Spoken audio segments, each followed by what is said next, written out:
She was 26 and newly widowed when her husband's family sent her away with nothing but a ruined writing desk that nobody in the house had wanted for years. A water-stained, wobble-legged thing shoved into the back storeroom because it was too battered for the parlor and too solid to be worth burning. They believed they were parting with the least valuable object beneath their roof. What none of them knew, and what none of them had troubled to look for in all the years that desk had stood gathering dust, was that hidden beneath its warped bottom drawer lay a bundle of letters that would undo a silence the family had kept for the better part of 20 years. Settle in with a cup of tea, and if you like quiet stories told slowly, tell us in the comments where in the world you are listening from tonight. Eleanor Sedley. Nell, to everyone who had ever loved her, was born in the narrow rooms above her father's bindery on Cutler's Lane in the small town of Marchfield, the youngest of 3 children, and the only one who lived past a second winter. Her father, Walter Sedley, was a bookbinder of the old patient school, a man who could judge the weight of a signature by the sound it made falling shut. Her mother, Grace, took in fine sewing to steady the household accounts and had a habit of humming low over her needle, a sound Nell could still hear faintly whenever she threaded her own. When Nell was 9, a slow illness took her mother across one hard winter, and her father, grieving and overworked, began sending her 3 afternoons a week to the house at the top of the lane, where a widow named Mrs. Prudence Ashworth lived alone with her books and her bees. Mrs. Ashworth was 71, upright as a poker, and had once been paid companion and letter secretary to an elderly lady of good family in the North. She saw in the bookbinder's quiet daughter a girl worth teaching properly, and taught her without ceremony how to cut a pen so it would not scratch, how to fold a letter so the seal fell true, how to keep a household book a magistrate could not fault, and how to mend a hem so the stitch could not be found by daylight. She taught her, too, the plain courtesy owed to a stranger's grief, because she believed a woman who could write a decent letter could carry herself through nearly anything the world put in front of her. Nell was 14 when Mrs. Ashworth pressed into her hands 2 things she would keep the whole of her life. The first was practical, a small brass letter scale in a fitted velvet case, engraved along its base with the words, "For Nell, who listens." The second was smaller and stranger, a mourning brooch of black glass with a lock of pale hair worked beneath it into the shape of a willow, which had belonged to Mrs. Ashworth's own mother. Nell pinned it inside her collar the week of Mrs. Ashworth's funeral 3 years later, and never once took it off. She was 17 when she went to work properly, first copying invoices for a corn merchant, and then, at 19, as a letter clerk in the stationery and printing shop of Josiah Whitmore in the market town of Bitterns Cross. There she met Edwin Whitmore, the younger of Josiah's 2 sons, a broad, quiet young man with ink under 2 fingernails, who noticed before anyone else in the family did that the new clerk's hand was finer than his own. Their courtship was slow and mostly conducted in the margins of order books, and their marriage was regarded by Edwin's mother, Agnes Whitmore, as a mistake made by a soft-hearted son. Nell had no dowry and no family connections worth naming. Josiah welcomed her with a tired kindness. Agnes never once, in 4 years, addressed her by her Christian name at the table. Edwin's one great pleasure outside the shop was mending things nobody else thought worth mending. In the storeroom behind the printing press stood an old writing bureau of dark walnut, water-stained and missing its brass carrying handle, shoved there decades before as scrap by some earlier Whitmore. Edwin worked on it in the evenings for the better part of a year, planing the warped drawer runners, re-gluing the veneer, fitting a new baize to the writing slope, and when his call-up papers arrived, he had gotten no further than the bottom drawer. On his last evening of leave, he took Nell down to the storeroom by candlelight, showed her the drawer he had not finished, and told her, half in jest, that he had hidden her Christmas present inside it, though Christmas was 8 months off, and the drawer held nothing but sawdust. She laughed at the time.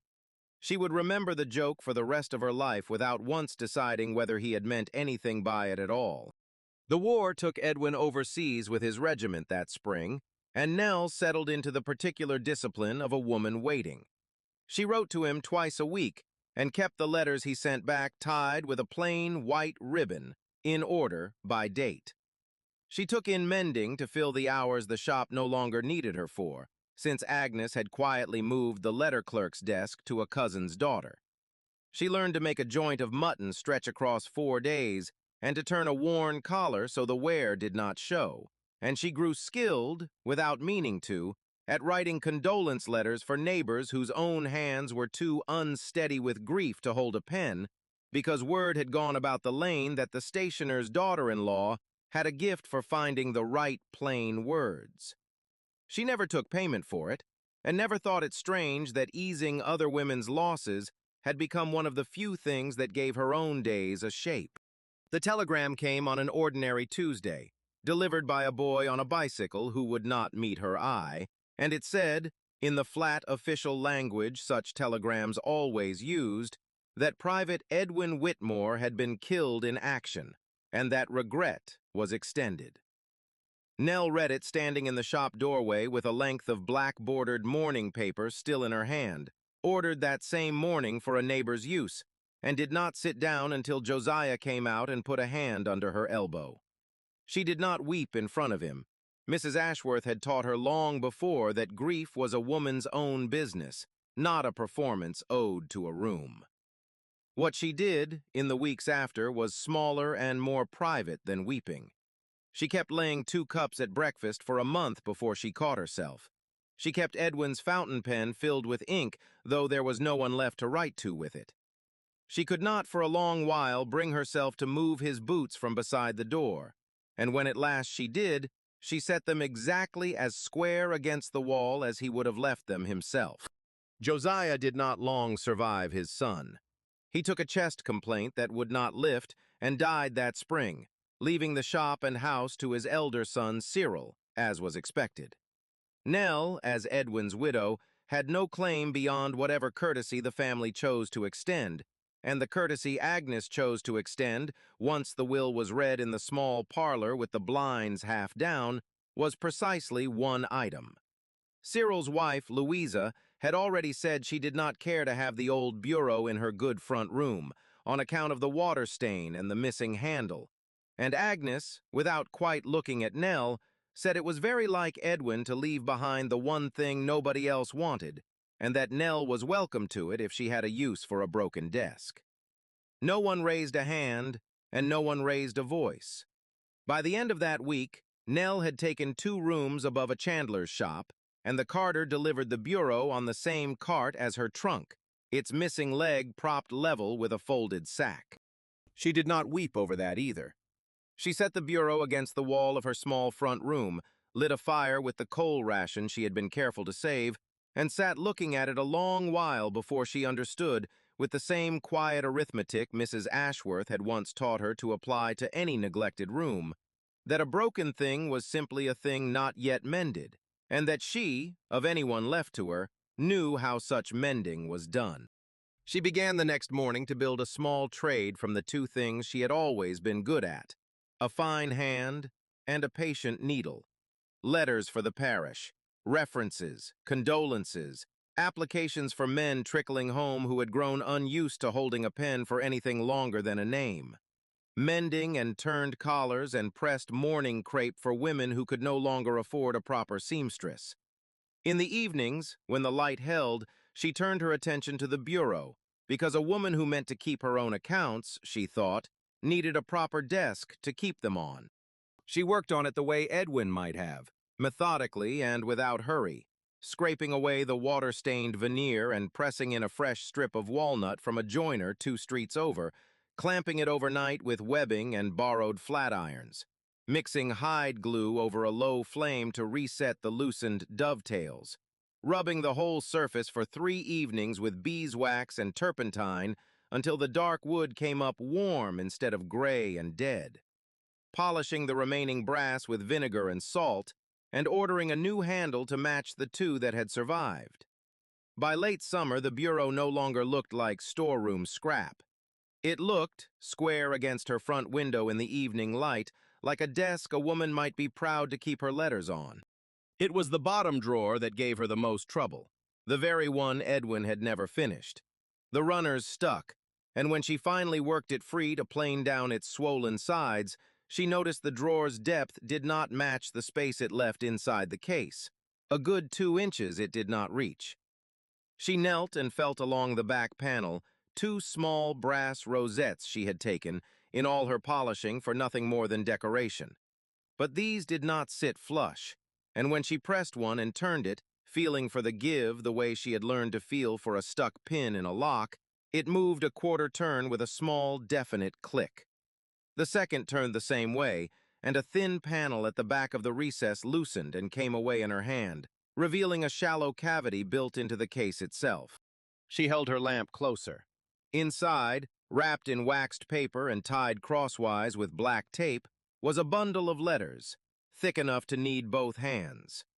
Beneath the letters lay a small stack of postal order counterfoils, and beneath those, folded small, a child's drawing in colored pencil, a crooked house with a crooked sun, and along the bottom, in an unpracticed hand, the words for Uncle Edwin. Nell sat back on the floor and untied the black tape with fingers gone very steady, the way her fingers had gone steady the day the telegram came, because Mrs. Ashworth had taught her long ago that a thing read slowly was a thing understood. The letters were not in Edwin's hand alone. Roughly half were his, in pencil on the thin, ruled paper the Army issued, dated only by season spring, before the wet weather, after the push we are not to speak of in letters. The rest were in a woman's rounder hand, signed always the same way, Your loving sister, Connie. Nell had never once, in 4 years in that family, heard the name spoken above a murmur, and had gathered only from a single tight-lipped remark of Agnes's that there had once been a daughter no longer belonging to the conversation. Reading the letters in order, she pieced together a history the family had spent nearly 2 decades trying to fold shut like a letter no one meant to answer. Constance Whitmore had left Bitterns Cross some 18 years before, against her mother's wishes, to marry a compositor named Thomas Ward. A decent, hard-working man Agnes had judged beneath the family standing for no better reason than that his hands were stained with ink from the wrong side of the printing trade. Agnes had told the parish her daughter had died abroad, and told her sons, as boys, that their sister had disgraced herself and was not to be named again. But Edwin had gone on writing to Connie in secret from the year he first earned wages of his own, sending her, whenever the shop could spare it, small sums folded into his letters or turned into postal orders, because Connie and Thomas and their small son had known, in the years since her marriage, a good deal more want than the Whitmore parlor had ever imagined for her. Nell read on, and the war entered the letters quietly, and by inches. Edwin's letters from overseas grew shorter and more careful, as Army letters were required to be, but never stopped asking after the boy, whom Connie called Sam, and never stopped enclosing what he could. In the last letter of all, dated 3 weeks before the telegram Nell already knew by heart, Edwin had written his sister that he had built her a hiding place behind 2 brass studs that turned like a lock, in case anything should happen to him, and Nell should ever need to be told the truth by someone other than their mother. He had written, too, a shorter note on a half-sheet, addressed not to Connie, but to Agnes herself, asking her plainly, if he did not come home, to write to her daughter, ending only with the words, "She is still yours, whatever you have told yourself these 18 years. Nell sat a long while with the letters spread around her, and found that what she felt was not betrayal, though she had been kept in the dark as thoroughly as any of them, but something closer to recognition, as though a door she had always sensed but never located had at last swung open. She understood now that Edwin's joke about a hidden Christmas present had not been teasing at all, only a man waiting for the moment the hiding place was finished, a moment the war had taken from him before he could say plainly what he meant her to find. She did not go to Agnes with the letters.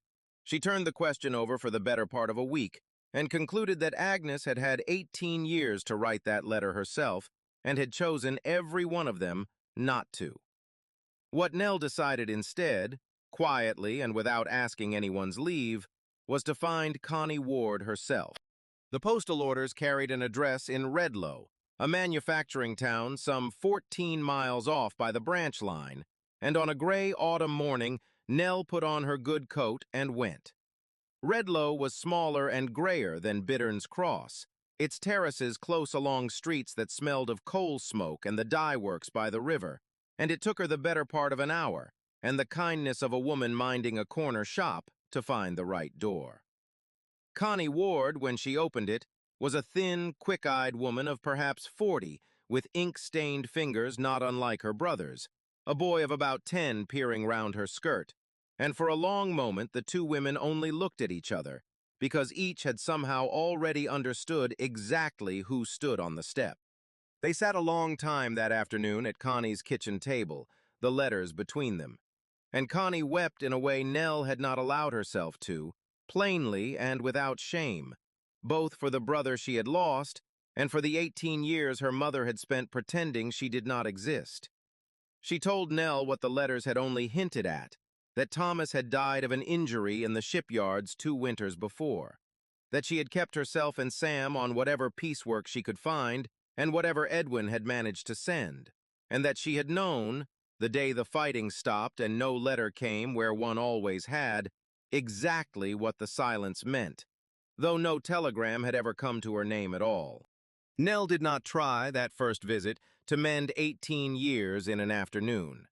Mrs. Ashworth had taught her that some things wanted patience rather than speed.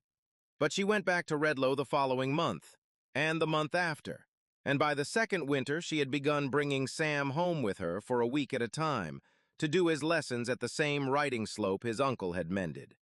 She wrote, at last, a plain letter to Agnes, asking nothing on anyone's behalf, only stating what the Bureau had given up, and leaving the rest to a woman who had had a lifetime to decide what silence she wished to keep.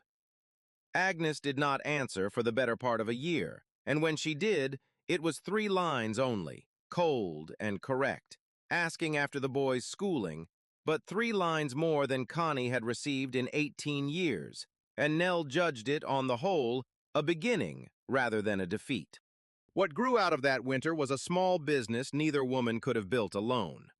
Connie's hand for figures and Nell's hand for letters, with the mended bureau at the center of it, became within 2 years a modest stationery and letter-writing shop on the Bittern's Cross High Street, filling out forms for men still learning to navigate the peace, writing letters of application and condolence for a parish grown entirely accustomed to needing such a service. The shop kept the old bureau, restored to full working order in the front window, and more than one customer remarked, without knowing the half of it, that it was a fine old desk, sturdy enough to have a story behind it.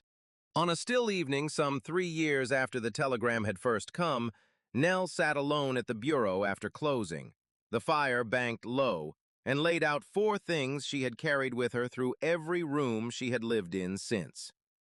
Mrs. Ashworth's brass letter scale in its worn velvet case, the mourning brooch, unpinned for once from beneath her collar, the small photograph of Edwin taken the week before his call-up, half smiling at something just out of the frame, and the bundle of letters, retied now in fresh ribbon rather than the black tape that had held them in the dark so long, Sam's crooked drawing tucked at the top. She sat with these 4 things a long while and thought that the woman who had taught her to weigh a letter to the ounce, the boy who had built a hiding place inside an unfinished drawer, and the sister who had waited 18 years for someone to come knocking, were none of them so very far apart as the silence between them had once suggested.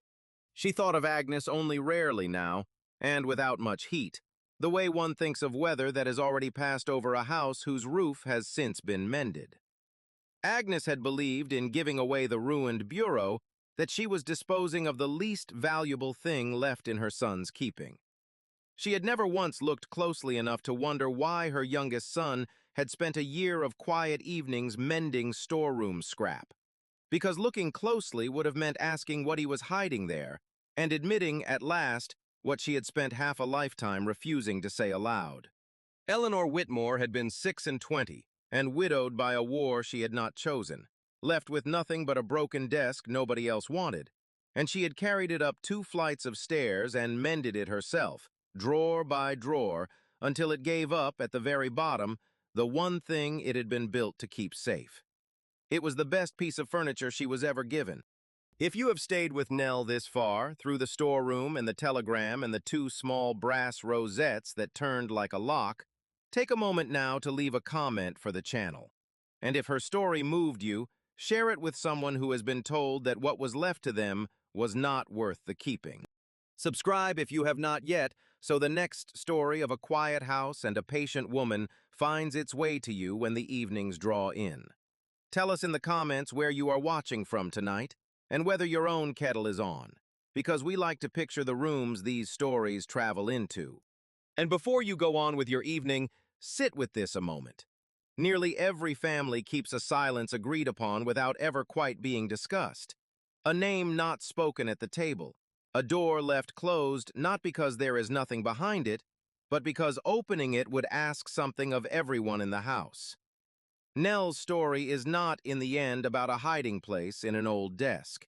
It is about the patience it takes to mend a broken thing slowly enough that it finally tells you what it has been keeping, and about trusting that the people who loved us, even the ones the war took before they could finish what they meant to say, generally left us better instructions than we think. So the question we leave with you tonight is this: what silence is your own family keeping, folded small and tied with ribbon, in a drawer nobody has quite finished mending? And if you found it tomorrow, would you have the patience to read it all the way through?